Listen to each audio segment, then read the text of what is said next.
سمات هجومية للفريق لديه حتى الآن صانع 5 أهداف وكرة هنا صناعة عرضية. يا الله يا الله يا قحطاني، قحطاني ولعها وعاد من الباب الواسع. كما ذكرت لكم هي استراحة محارب والذهب لا يصدع يا قحطاني، الذهب لا يصدع يا قحطاني. ها هو يعيد بريقه مجددا ويتلألأ في بدرة الملاعب ياسر القحطاني بهدف ولا أروع ولا أجمر، ويرسم الابتسامة للموج الأزرق للجماهير الهلالية.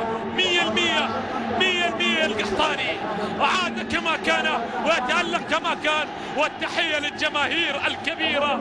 نعم ياسر دوما في قلوبها، وها هو يعود مجددا لتألق ولتوهج مع فريقه. ولكن شوف الدرس المجاني، تمريرة ملعوبة في الأمام وزنها بالمسطرة والقلم من الردوي على رأس القحطاني. وهذا القحطاني عارف درب المرمى، لاعب مولود داخل المرمى مع الشباب، وبالتالي عارف